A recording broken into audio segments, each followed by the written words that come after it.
Shalom pemirsa yang diberkati Tuhan. Bertemu kembali dalam seri pelajaran Sekolah Sabat.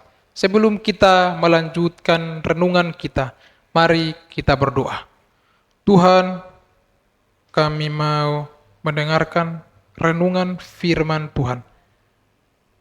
Tolong kuasailah hati dan pikiran kami supaya kami mendengarkan dengan baik dan bisa mempraktikkan dalam hidup kami. Inilah doa dan permohonan kami. Dalam nama Yesus. Amin. Pelajaran Sekolah Sabat Selasa 1 Agustus 2023. Gereja Penyingkap Hikmat Allah. Apakah yang Paulus katakan tentang Allah dan tindakan Allah dalam Efesus 3 ayat 7 sampai 13? Efesus 3 ayat 7 sampai 13. Dari Injil itu aku telah menjadi pelayanannya menurut pemberian kasih karunia Allah yang dianugerahkan kepadaku sesuai dengan pengerjaan kuasanya. Kepadaku yang paling hina di antara segala orang kudus telah dianugerahkan kasih karunia ini. Untuk memberitakan kepada orang-orang bukan Yahudi kekayaan Kristus yang tidak terduga itu, dan untuk menyatakan apa isinya tugas penyelenggaraan rahasia yang telah berabad-abad tersembunyi dalam Allah yang menciptakan segala sesuatu, supaya sekarang oleh jemaat diberitahukan berbagai ragam hikmat Allah kepada pemerintah dan penguasa-penguasa di sorga, sesuai dengan maksud abadi yang telah dilaksanakannya dalam Kristus Yesus, Tuhan kita.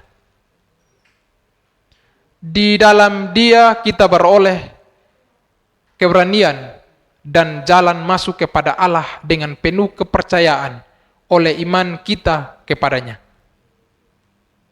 Sebab itu aku minta kepadamu, supaya kamu jangan tawar hati melihat kesesakanku karena kamu, karena kesesakanku itu adalah kemuliaanmu. Paulus sekali lagi mengklaim sebagai pelayan melalui kasih karunia Allah, Efesus 3 ayat 7. Bandingkan Efesus 3 ayat 1 dan 2. Karunia ini seperti Injil itu sendiri, tidak diberikan karena nilai penerimaannya, tetapi karena kasih karunia Allah. Paulus menggarisbawahi hal ini dengan menggambarkan dirinya sebagai yang paling hina dari segala orang kudus. Efesus 3 ayat 8. Ada perkembangan menarik dalam pemahaman diri Paulus yang dapat dilihat sewaktu kita menelusuri surat-surat Paulus dalam urutan penulisannya. Sejak awal, ia mengklaim statusnya sebagai rasul yang ditetapkan secara ilahi. Galatia 1 ayat 1. Namun, kemudian ia memperkenalkan dirinya sebagai yang paling hina dari para rasul dan tidak layak disebut rasul. 1 Korintus 15 ayat 9. Di sini di Efesus ia melihat dirinya sebagai yang paling hina dari semua orang kudus. Efesus 3 ayat 8. Akhirnya ia menggambarkan dirinya sebagai kepala atau yang terburuk dari orang berdosa. 1 Timotius 1 ayat 15.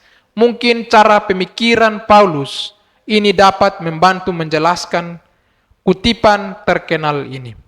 Semakin dekat engkau datang kepada Yesus, semakin banyak kesalahanmu yang akan terlihat oleh matamu sendiri. Karena pandangan kita menjadi lebih jelas dan ketidaksempurnaan kita akan terlihat. Dalam perbedaan yang sangat kontras dengan sifatnya yang sempurna, langkah kepada Kristus. Halaman 111. Paulus kemudian melanjutkan dalam Efesus 3 ayat 10. Ia menulis, supaya sekarang oleh jemaat diberitahukan berbagai ragam hikmat Allah kepada pemerintah-pemerintah dan penguasa-penguasa di surga.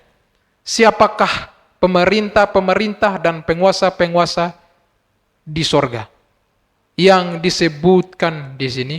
Bagaimanakah gereja mengumumkan hikmat Allah yang bermacam-macam atau beragam kepada mereka? Meskipun Efesus 3 ayat 10 tidak menggambarkan sifat kuasa-kuasa ini, tampaknya anggapan terbaik untuk mereka adalah sebagai orang jahat yang dijelaskan secara lebih rinci dalam Efesus 6 ayat 11 dan 12.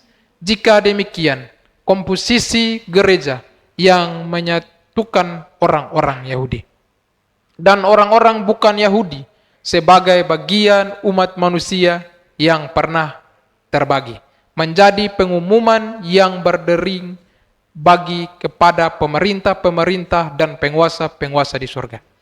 Ini tentang rencana Allah untuk masa depan, untuk mempersatukan di dalam Kristus sebagai kepala segala sesuatu, baik yang di surga maupun yang di bumi. Efesus 1 ayat 10. Mereka diberitahu bahwa rencana Allah sedang berlangsung dan malapetaka mereka dipastikan. Sifat dasar dari gereja yang bersatu menandakan kekalahan mereka. Jika jemaat Anda sendiri menganggap serius uraian tugas Paulus tentang gereja dalam Efesus 3 ayat 10, bagaimanakah hal itu dapat mengubah cara Anda dan sesama anggota gereja berhubungan satu sama lain?